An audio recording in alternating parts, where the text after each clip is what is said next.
Yesterday, where we stopped was when the Muslims were in Madinatul Munawwar. We told you that the city was known as Yathrib before, but when the Prophet ﷺ migrated, when he performed the Hijrah, he changed the name to Madinatul Munawwar. Al-Madinah Al-Munawwar is the city of light, the city that is illuminated. That is why when you go there, even today, you see Medina is bright. Medina is a city that is illuminated. Bilal, who was from Ethiopia, a black man who used to be a slave, he told him to call the adhan. He gave him the honor to be the first muaddin, to call the adhan very beautifully. So when Bilal was calling the adhan, Umar ibn al-Khattab heard these words. So he came running. He came running. And that's why we stopped yesterday. And Umar said, what did he say?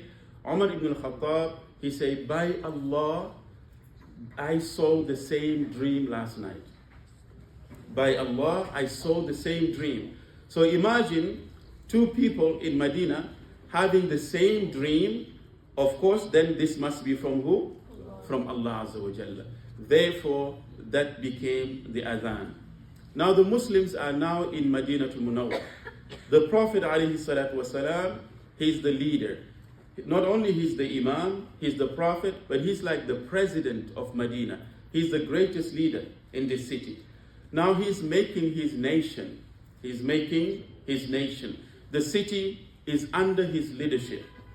Muslims are praying, they are at peace, they have their families, they have everything they need in this city, and they have the peace that they were looking for.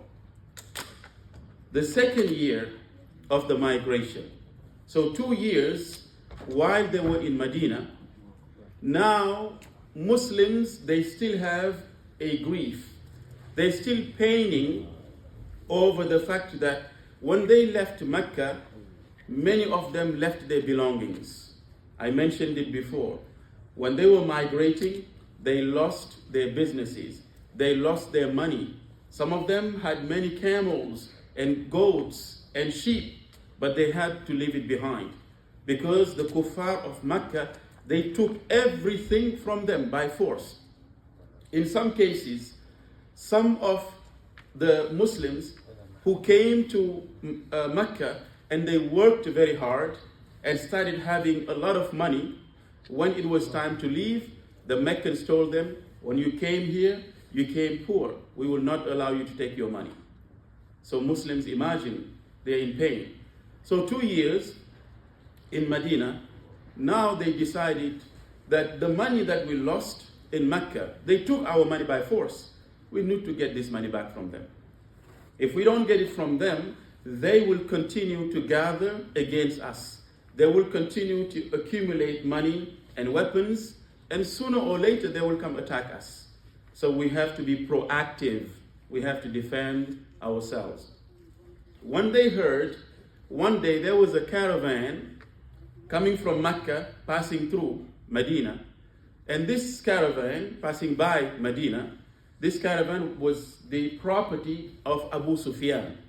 Abu Sufyan, who was a kafir at the time, a disbeliever, an idol worshipper, but also one of the leaders of Mecca. So this caravan was coming, a lot of camels, a lot of wealth, a lot of property, everything. So the Muslims said, we are going to attack this caravan and take what belongs to us. The money they took from us, we are going to take it back because we are entitled to this money. When Abu Sufyan heard about this news, he sent a message to the leaders of Mecca and told them that Muhammad and his Sahaba, they're about to attack me. Therefore, prepare your army and come meet with them. So they prepared a huge army. And their army was 1,000 people, the kuffar. Imagine they prepared an army of 1,000 people. And the Muslims, their army was just about 300 people. Some say 313. But to be exact and to be clear, let's say about 300 people. Now 300 compared to 1,000 It is a big difference. It's 3 times and more. So these two armies were to meet at a place known as Badr, the wells of Badr.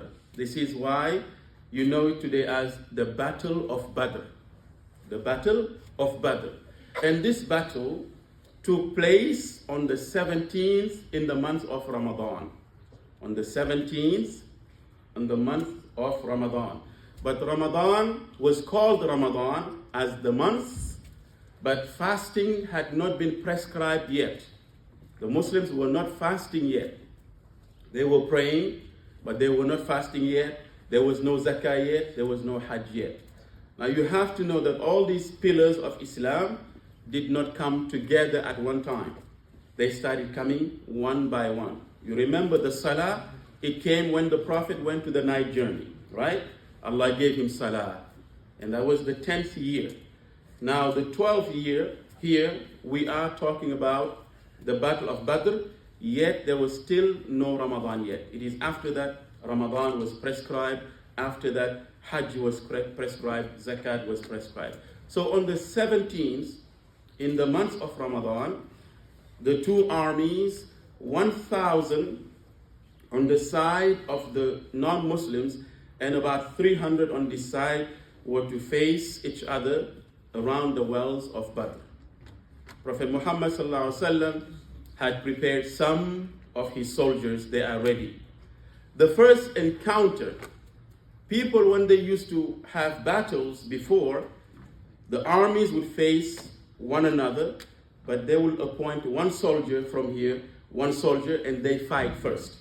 Sometimes one-on-one, maybe another one will come fight another one, 2 by 2. So the non-Muslims, they had 3 soldiers facing the army. Prophet Muhammad also had 3 soldiers. Hamza, who was his uncle, Ali ibn Abi Talib, who was his cousin, and Ubaidullah. So 3 of his soldiers, very strong and very brave, they moved forward. So you have 3 soldiers here, 3 soldiers here about to face each other. And the battle is about to begin, and we will find out tomorrow who will be the first battle, inshallah. We'll find out tomorrow, inshallah.